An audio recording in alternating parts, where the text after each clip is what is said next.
What if I told you we're going to get right to it today? I'd be surprised, shocked, elated. What other phrases can I use? I'm to Jeff describe Cavanaugh. it? Yeah, go ahead. Tell him you're Jeff Cavanaugh. I'm a YouTuber. That's Bryan Broaddus. He's on the G-Bag Nation 2 to 7, Monday through Friday on 105.3 The Fan, the home of the Cowboys. Yeah. He's on the Love of the Star podcast. And who knows what the future holds for any of us. Stay tuned. Ooh, I like that tease. Professional radio man. I used to be. Now I'm a YouTuber. You used to be a radio. Now you're a YouTuber. Yeah. Do you get invited to like the celebrity all-star baseball, softball game now that you're like a YouTuber influencer dude? I don't think I'm that big of a YouTuber. I don't think I'm not big enough to be that. I think you have a future in this, Jeff, to be honest with you. I do. In broadcast? In this world of YouTubing and podcasting and stuff, I think you're going to be a future star. You and Aisha Morrison had a damn good show. Love Aisha Morrison. I agree. She's awesome. I wish I was that smart. I wish I was that football smart. I like when she says tater tot. Tater tot. She will not. Now she'll curse off air. Yeah. You start getting her to talk about players. Yeah. She'll curse at you a little bit. But but what a talented young lady, and you're a talented older gentleman. Not older like me. I'm not gonna say you're a young man. I'm not this old. Why not just start the day picking it up? I'm not that old. Yeah. I'm young. I'm half of him. Do you think Jerry wakes up thinking about that? You think he wakes up talking about effing up the day? Oh, yes. He either wakes up like that or like this. Now, this is a hot dog bun. I think it's a hot dog, too. I'll tell you what, man. We've talked a lot about the hot dog and the hot dog bun. It's It's my hard to favorite. F up the day if you're having a hot dog, by the way. It's my favorite. It is. I told you I was going to jump right into it, and I didn't, but now I'm going to. Well, I kind of took you off the path a little bit. Yeah, you're a jerk. So here's the thing. I asked people if they had any questions that I could fire at you today. And We got camp next week, by the way, Jeff. What's that? We got camp next week. This time next week, we're waking up in Oxnard, California. I think I'll be there a few days later because they don't have the pads on yet. Yeah. And I don't know. I see what you're doing. I got to go for all the hoopla, this early hoopla. We're here. I think we're going to win all the games, and we're the best we've been. And the player, boy, they're looking good now. So yeah, that'll be good. Yeah. We want to start the show off with drama today. Da-da-da-da. It's our boy Mike White's fault at Not to Be Trite on Twitter. Oh, hello, Mike. He said, you're not paying all three. Which one can you survive without if one goes down for December? You're welcome for an easy way to kill 30 minutes. Love you. You're not paying all three. Which one doesn't get paid? Micah. I agree. So that was quick. You know what? And you're going to find out real fast what your offense looks like without CeeDee Lamb. But a couple of weeks before they pay him? Couple of weeks. Yeah. The cavemen are going to look at that offense and they're going to go, I don't know, Dak throwing to Cropper looks pretty damn good out there.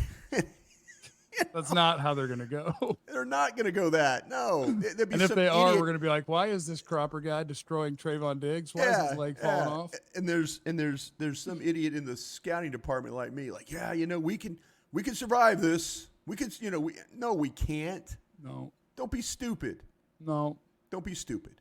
CeeDee Lamb is the one player you have that you pay that's going to live up to his contract. Oh, is that shots fired at Dak? Because I think he's going to get one, but it'll be next offseason maybe. And you're saying he won't, or you're just saying that he'll live up to it. I'm just saying.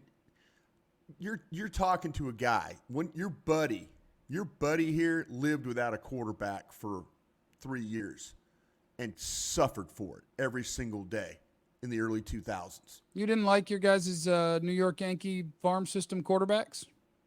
I'll never forget the general manager of the New York Yankees, Gene Michael.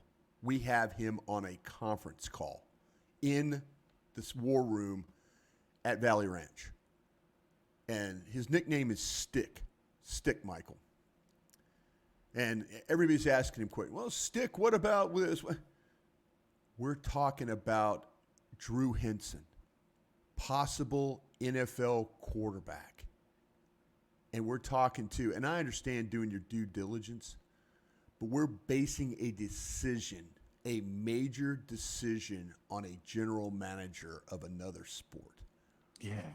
And I'm sitting there going, hey, Stick, you got this guy, Mariano Rivera, you might want to consider putting into the lineup. He might help you with some relief appearances.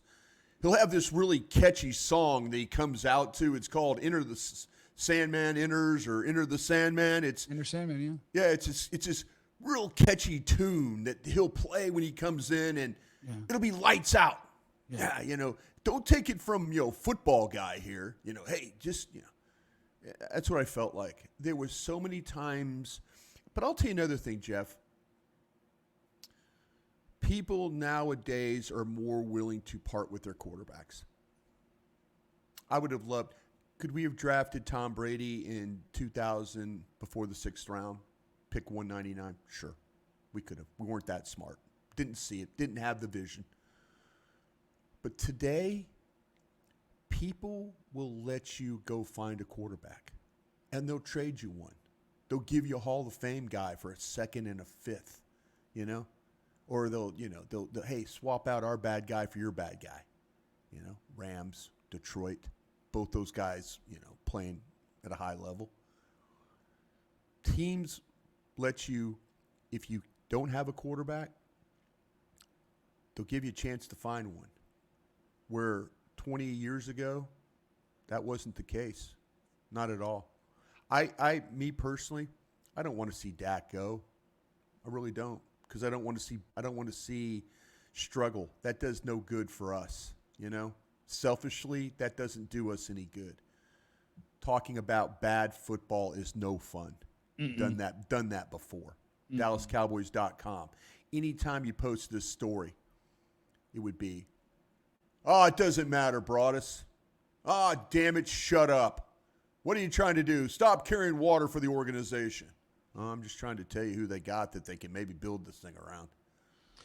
So if you were power ranking the likelihood of them being here long term, does it go CeeDee, Dak, Micah, or CeeDee, Micah, Dak? I think there's some smoke to this Micah deal. I think there's some smoke. And maybe it turns into, you know what, we can't pay a defender $30 million. We can't do it, or $35 million. We'd rather pay the quarterback, the receiver. How about your left guard? He gonna need some money. They're gonna need some money. He gonna need some money. It's to their. I do this. I give them a lot of credit for the way they draft, which they've done a really nice job in a lot of ways. I also kill them for not signing their guys in a timely manner. And I don't know everything about the cap. Hell, when I worked with the organization, I didn't know everything about the cap. Wasn't your job. Wasn't my job. My job was to find as many good players as we could, and a lot of times we didn't. And that's why I'm doing this podcast with you. But bad scout. I'll tell you what, there were days. You know what, Jeff? I learned something. Here's my life lesson for the day for everybody. 1 minute life lesson. When you really want to just continually bitch about something at your workplace, but you like your job, don't continually bitch. Don't continually make people mad at you. Because if I had to do it over with Parcells, I would have just let him spend $9 million on guys that couldn't play. I took it personal. When you're at work, don't take it personal all the time. That's my life lesson for the day. Because I could have just closed my door, watched tape, and probably still been working for the Dallas Cowboys. But I fought him on every single player that he brought in there. And like Jerry said, hey, you fight the dog, you get bit. I got bit. So, I mean, it's just a life lesson. When you feel like that, there's things you stand up and fight for. But there's a lot. I mean, don't fight every single day with somebody that has your future in their hands. What'd you do to make him mad the day that he yelled at you while he was butt naked? Oh, he brought me in the Yeah, he just had something to tell me about something we were doing player personnel wise. He wasn't mad. Oh, But he called me he never had anybody do this. And I tell the story on 105.3 The Fan every Thanksgiving. It's kind of a holiday tradition.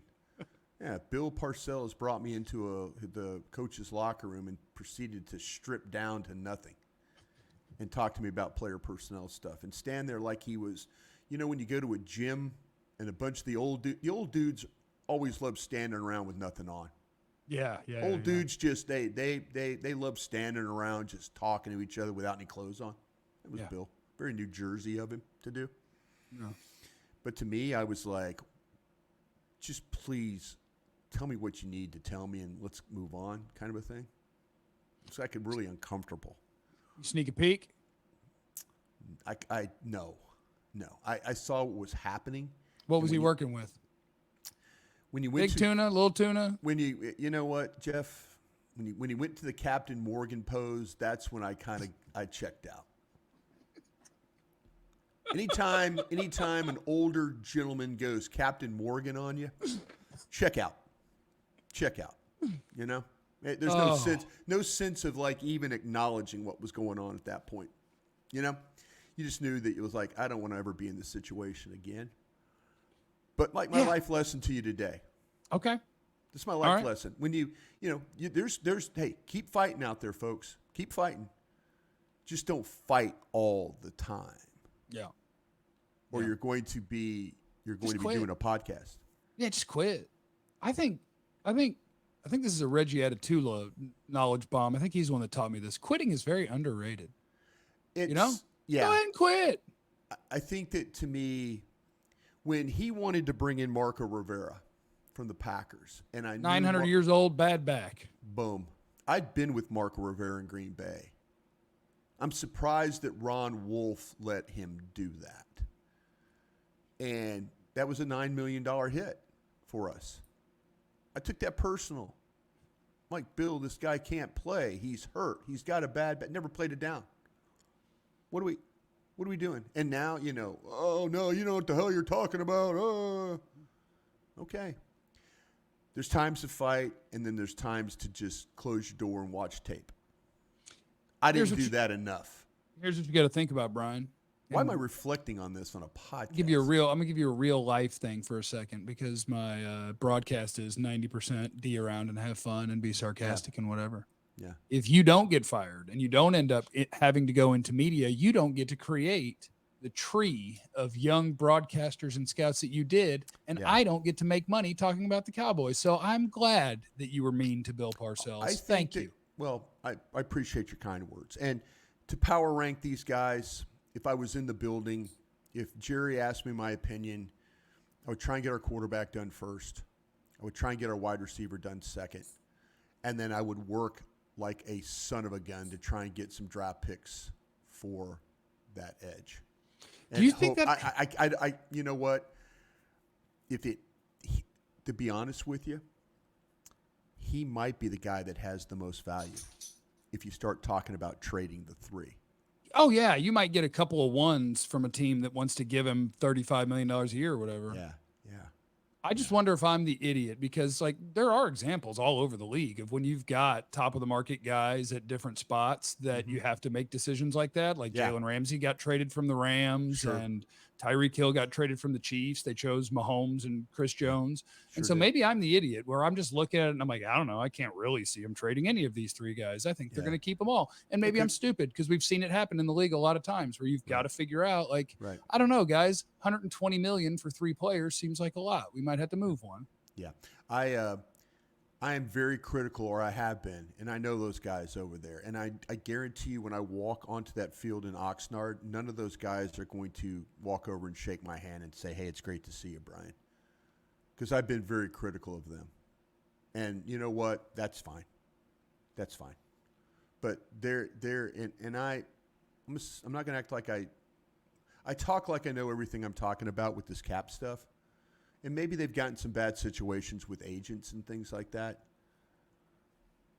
But man, this is to me, this is not the way to go. Where three guys are up, and maybe they couldn't stagger them. Maybe, they paid some guys they probably shouldn't have paid. Shouldn't have paid Gallup. Shouldn't have paid Elliott. Shouldn't have paid Jalen Smith. Yeah, Steele. Yeah, they should. Maybe some of these deals that they make are costing them right now. Maybe they should have jumped in there on the Dak deal a little bit early. Maybe Todd France wasn't going to allow that. I don't know. I see other teams being very creative with the way that they're getting their stuff done. I'm seeing other teams in a timely manner, and it just bothers me. There's got to be a better way than waiting to deadline makes deals. I don't subscribe to that. Yeah, I think their front office does a really nice job of acquiring talent, scouting talent, drafting talent. I think their front office does a really bad job of how they want to do the cap. And I think part of that is something that kind of got in the headlines a few months ago. Compared to a lot of other NFL teams, they're cheap because you can make the cap dance for you more. Yeah. You just push it down the road again and again and again. And there are teams out there that just say it's never going to catch up.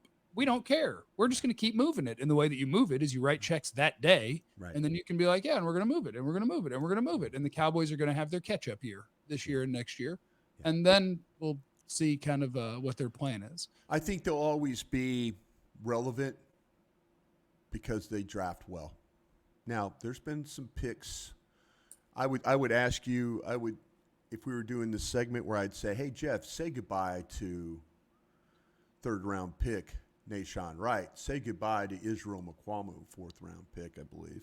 Say goodbye to Matt Waletzko and Ball. And, these are third, fourth, fifth round picks we're talking about. Those are all guys that we didn't want them to draft, though, Brian. They should have just asked us to pick. Well, whether that be the point or not, we're not always right either. No, not even close. Shout out to Sky Moore. Yeah, but the situation is, if you're going to your depth are those guys, and we could do a show right now where Jeff say goodbye to, no Brian, don't say goodbye to Nahshon Wright. No, not yet. Brian, Jeff, say goodbye to Ball. Yeah, well, let's go. Yeah. Okay. Yeah. Well, let's go. Yeah. Say goodbye to Awesome Richards, Jeff. All right. It's you know what I'm saying? Yeah. No. They're far from perfect. Hey, their team, like when we were in Green Bay, we missed on a lot of first round picks. We were terrible at first round picks. But then in the third, fourth, fifth round, we drafted Pro Bowl players. So Dallas has a good track record. We're going to see, though, is the missing on some of the depth going to catch up with them this year, though? So one of those spots, I think, is another interesting question where somebody asked me this morning, and I don't have an answer for this. Let's just say in some world, I don't like to say people's names when you're pretending someone might get banged up, but let's say you had a hammy or something for a few weeks, and it's, the one defensive tackle on your team who's decent at playing defensive tackle. Like, they are so not ready for something like that. Nope. Mm-mm. They got nothing. Mm-mm. They got nothing. Mm-mm. I don't know what happens if even Mozzie, who was bad last year, if you lose Mozzie. Oh, I could play the game. Say goodbye to Golston, Jeff. You can't say goodbye to Golston, can you? No, I think right now I need him. You need him. But see, there's another and one. He's of those not even guys. A real D tackle, but I need him because I don't have real D tackles. Yeah. Chauncey Golston. Yeah. Played tackle. There's They're just going to have him eat more chicken fried steaks and slide on in there? Yeah. I mean, he's your backup 3 right now, isn't he? Unless you decide to move, and here we go again. Unless you decide, well, you know what? Nealon can't play end because he's not bendy and quick enough. I bet he'll do both. Mm-hmm. I think he'll do both. That's what I'm saying, though. He's a Zimmer special. What happens when we say they'll do both? Most of the times, it's not a good thing. Never. I think Nealon could play end, but I think Zimmer kind of likes those 270-pound hybrid-y type dudes. I see a really good run defender. Yeah. I do not see a bendy pass rusher. No, but he becomes a good pass rusher when he goes inside. Because now we're not bending. Now we're just going, wee wee. I thought the same thing of Chauncey Golston coming out of Iowa. We were all like, man, great job of keeping the outside arm free, not going to run on the edge on him, up the field player. Boy, good this, good that. I did like him. Hell yeah, we did. We all did. When that pick was made, I was like, gosh dang, they got better playing run defense. No, we need Nealon to be somewhere between Tyrone Crawford and Tank. That's what we're looking for. I would take more Tank than Crawford. Well, yeah. But Crawford was, he was fine. Crawford's a fine player. But He what happened? Crawford was a 3 technique that Rod Marinelli. Well, he was an end 3 technique 1. Marinelli, they paid him. It's not Crawford's fault. He got paid. Crawford did not like playing D tackle, by the way. He didn't. I was doing the Cowboy Hour at that point. Banged around. I was talking inside. to him. Yeah. I was talking to him between segments, and I was like, "So, how much different is it, like on the day after the game?" And he was like, "You play D tackle the day after the game sucks. It sucks." Let me ask you It hurts. this. Yeah. Let me ask you this. They have a hard time finding defensive linemen here, don't they? Yeah. I mean, since what Tank? Yeah. They found Tank. They found Osa. Osa's a solid player. Okay. But they certainly have misses. Yeah. I mean, Taco over Watt was gross, but we knew that was bad at the time.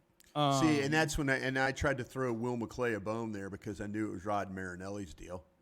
Will's like, trying to own it. No, it's not. No, it's a team effort here. It's a team. I'm like, No, Will, let us put that crown on you. Let us make you king. yeah, I'm sure you had it right, Will. yeah. It was Rod. He wanted girth. He wanted a girthy man instead of TJ MFing Watt. God, that could have been fun. I don't think the guy could play. I don't think he could put his hand on the ground and rush. Tough break. Well, then tell him to pick his hand up. I don't care. Would you? I mean, what do? You just sit there and you see him play, and you can't even watch, can you? You can't even watch him play because you're like, going, what were we thinking? Could have been yours. Like, is that one of those things where if you were in that room, where I'd cry. I would cry.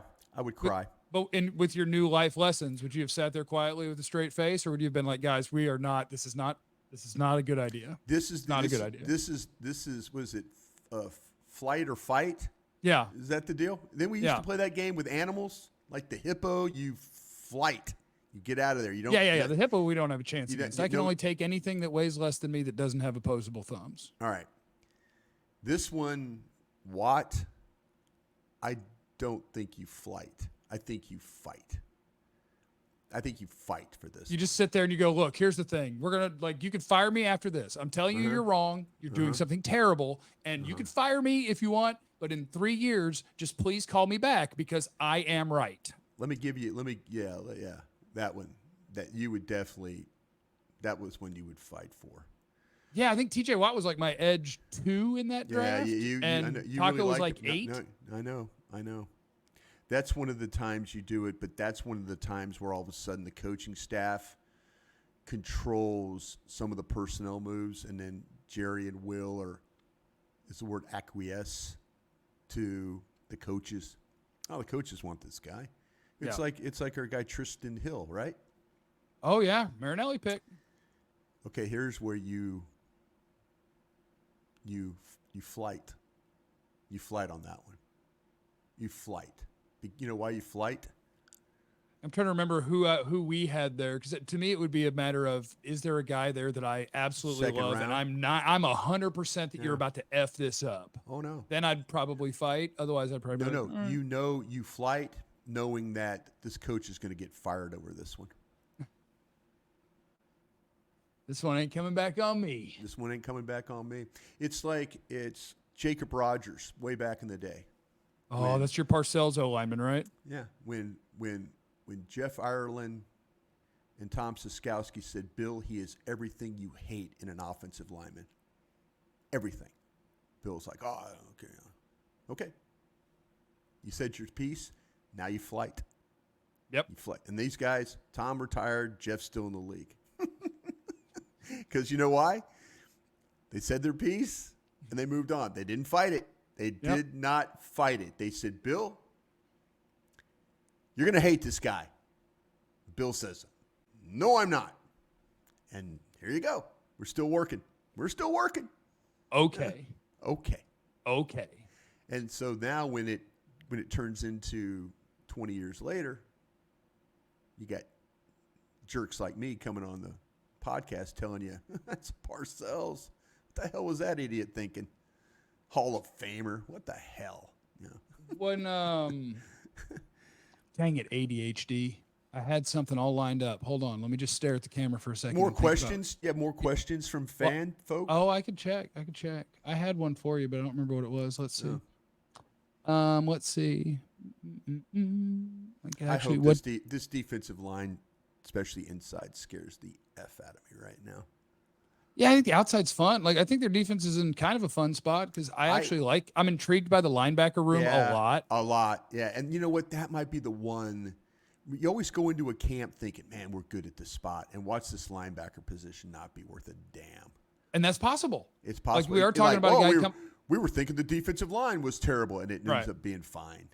I'm excited about Overshone, who's coming off an injury. I'm intrigued by a third-round pick. I like Damone Clark, but go Tigers. It's just like, I don't know, they got dudes now. There's at least dudes in the room. It's and maybe not that's just safeties playing linebacker. And nothing against those kids because Bell and those guys played their ass off in a terrible situation. They played their ass off. So give them props. I'm looking forward to seeing Marquise Bell. If he can cover, look out. Look out. Kid's smart. He's tough. He'll tackle. Look out. Okay. What would be more concerning at training camp? Hoffman or Mozzie looking dominant?